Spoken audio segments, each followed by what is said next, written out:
This week, you were asked to read The History of Mary Prince, a West Indian Slave Narrative. What I want to begin this video lesson doing is reviewing the notes on the generic elements of slave narratives and applying them to the text that you read. The first major element is a preface to the text, usually written by a white author. So there's a slave narrative written by a black author, and before you get to the actual narrative or the story of the slave's life, you get this portion written by a white author designed to provide support or background to help prove that the slave's story is in fact true. And we definitely have an example of this in the history of Mary Prince. In paragraph 3 of the preface written by Thomas Pringle, who, as you remember, is the secretary of the Anti-Slavery Society, he writes, "After it had been thus written out, I went over the whole, carefully examining her on every fact and circumstance detailed, and in all that relates to her residence in Antigua, I had the advantage of being assisted in this scrutiny by Mr. Joseph Phillips, who was a resident in that colony during the same period and had known her there." So Pringle mentions the fact that he actually questions Prince on her story and also gets her story verified by this other individual, Mr. Joseph Phillips. This helps ensure that the people who read her text will believe her story. Remember that Mary Prince is being faced with all kinds of negative stereotypes as a black woman in the 19th century.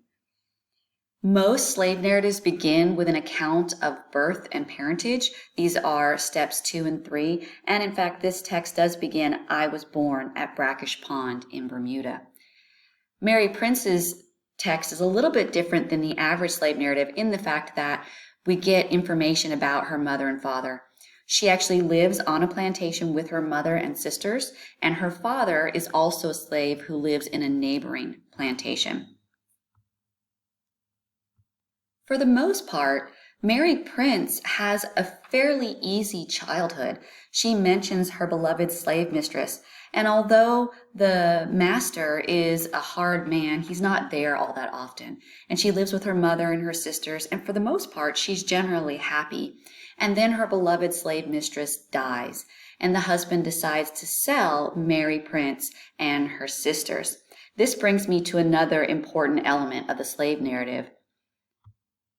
That's the accounts of slave auctions. Mary Prince and her sisters are put up for auction, and there's this part in the story where her mother has to dress her and take her to the auction herself.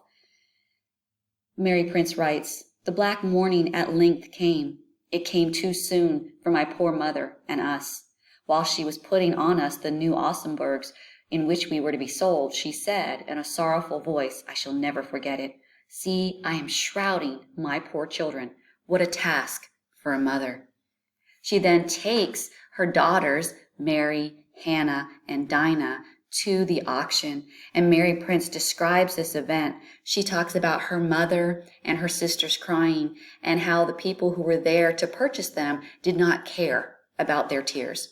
She says at one point, slavery hardens white people's hearts towards the blacks. This is going to be important later when we talk about one of the goals of the text. So keep that quote in mind. She also talks about being led in front of a group of buyers and being forced to turn around and having these people talk about her body as a commodity that can be bought. After the auction, Mary Prince comes to live in the home of Captain and Mrs. I. Remember that their names have been excerpted because they were especially vicious, violent slave owners, and they're supposedly now dead, and the publishers of the text did not want to embarrass their family, the family that's still living. And it's at this home that we see step number 4, the details of the first observed whipping. "I got a sad fright that night," writes Mary Prince. "I was just going to sleep when I heard a noise in my mistress's room, and she presently called out to inquire if some work was finished that she had ordered Hetty to do. 'No, ma'am, not yet,' was Hetty's answer from below. On hearing this, my master started up from his bed, and just as he was in his shirt and just as he was in his shirt, ran downstairs with a long cowskin in his hand. I heard immediately after the cracking of the thong, and the house rang to the shrieks of poor Hetty, who kept crying out. A couple of pages later, Mary Prince will describe another beating that poor Hetty receives. At this point, Hetty is fully pregnant.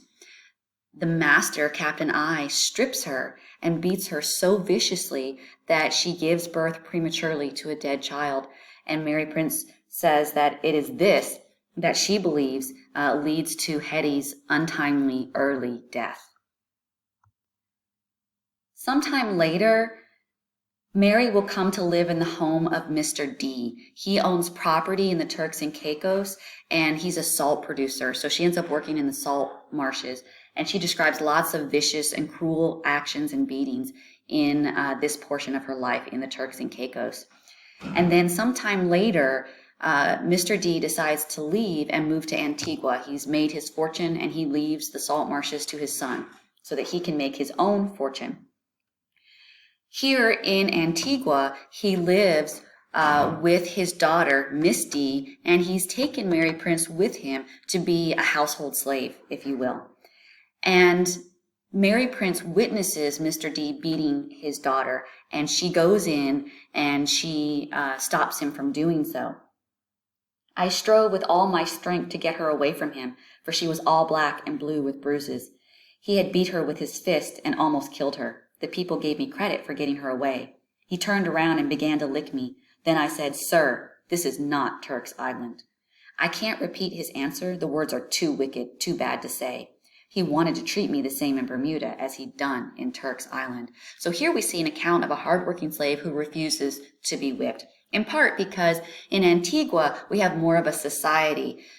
We have more European people living, more white people living to sort of watch each other and to make comment on each other's behavior. And Mary Prince knows that if her master beats her, she actually does have some recourse here in Antigua.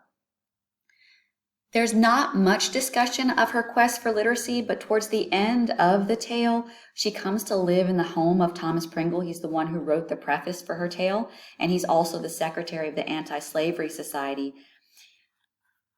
Mary Prince writes, "My dear mistress," that's Mrs. Pringle, "teaches me daily to read the Word of God and takes great pains to make me understand it. She also writes about enjoying the great privilege of being enabled to attend church 3 times on a Sunday." So there is some element of her discussing her quest for literacy, although not much. There really isn't a description of a cruel Christian slaveholder, but there are a lot of Christian references in the text. Mary Prince talks about her own entrance into the Moravian church, her efforts to become a good Christian. She talks about marrying her husband and refusing to marry him until he himself becomes a member of the church. And she also talks about how slavery is antithetical or the opposite of Christian teachings. For example, she talks about how the slaves had built up a small church of their own, just a little, stick and brush church, and how the masters had forced them to take it down. And soon after, there was a flood. And she believes that this was God's punishment to the white people. She also talks about how it's wrong to work on the Sabbath on the Sunday, but she also makes it clear that the slaves have no choice. They're being forced to by the Buckra or white West Indies people, and she believes that God will punish them for this as well on the day of judgment. Certainly, there are lots of descriptions of the monotony of daily life and work. Primarily, Mary talks a lot about doing the laundry, and maybe you didn't quite get that because in our modern day world, doing the laundry isn't that horrible of a chore. But back when you had to do washing by hand, this was an all-day kind of event. You had to wash each and every individual item in soapy water and then put it through multiple rinses in different buckets of clean water, and then you had to hand wring it and then hang it to dry. So this was a very time-consuming, very physically demanding kind of labor, And it's very difficult for Mary Prince to do, especially as she gets older. She's been forced to work in the salt marshes. She has rheumatism in part because of this. She has been forced to do hard manual labor her whole life, and she's been given lots of beatings throughout her life. And all of this has had a negative effect on her health. And in fact, she won't live long past the publication of this text. She dies just a few years after. So this work, or understanding this work, is important to understand how it breaks down the body of the slave, and how slavery is in fact this cruel institution that doesn't take into account the life, the longevity, and the quality of life of each individual slave. We've already talked about slave auctions. I do want to talk about failed escape attempts. Mary Prince more than once tries to leave a cruel slave owner. We see that first when she goes to live with Captain I, she gets beat repeatedly, and after a while she just can't take it anymore. She writes, "After this I ran away and went to my mother, who was living with Mr. Richard Darrell. My poor mother was both grieved and glad to see me, grieved because I had been so ill used, and glad because she had not seen me for a long, long while. She dared not receive me into the house, but she hid me up in a hole in the rocks near, and brought me food at night, after everybody was asleep. My father, who lived at Crow Lane over the salt water channel, at last heard of my being hid up in the cavern, and he came and took me back to my master. Oh, I was loath to go back, but as there was no remedy, I was obliged to submit, and so her father takes her back to her owner." And he talks to Captain D. "Sir," he says, "I am sorry that my child should be forced to run away from her owner, but the treatment she has received is enough to break her heart. The sight of her wounds has nearly broke mine. I entreat you for the love of God to forgive her for running away, and that you will be a kind master to her in future." It's clear from this reflection that Mary Prince really has no recourse. She has nowhere to go. Her father takes her back in part because he's afraid of the punishment that Mary Prince's mother will receive for hiding her daughter. And Mary herself could likely be killed for this escape. And so she's forced to live under these brutal conditions. Her successful escape, this is step number 11, only comes when she is taken to England, where slavery is not legal. Remember, we talked about this before. Slavery is not legal in Great Britain, but in all of the colonies it is. So if she were to go back home to her husband in Antigua, she would immediately be enslaved again. She eventually leaves the Woods home, in part because they force her out. They try to treat her the same in England as they did in the West Indies, and she realizes now that she does have a recourse, and as soon as she can leave, she does. And more than once she begs them to let her buy her freedom, and they refuse. They refuse for no real reason. At this point, they don't even have her labor, so they have no benefit in not selling her. It seems only an act of bitterness or cruelty here to not let her go home to her family and her husband. She does not take a new last name. Instead, she goes by Prince, which is her father's name. But there are definitely some reflections on slavery. And there's an appendix that tells other tales of other slaves' stories. I do want to read the last paragraph of the text, which is a reflection on slavery itself. Prince writes, "I am often much vexed, and I feel great sorrow when I hear some people in this country say that the slaves do not need better usage and do not want to be free. They believe the foreign people who deceive them and say slaves are happy. I say not so. How can slaves be happy when they have the halter around their neck and the whip upon their back, and are disgraced and thought no more of than beasts, and are separated from their mothers and husbands and children and sisters, just as cattle are sold and separated? Is it happiness for a driver in the field to take down his wife or sister or child and strip them and whip them in such a disgraceful manner? Women that have had children exposed in the open field to shame, there is no modesty or decency shown to the owner by the owner to his slaves.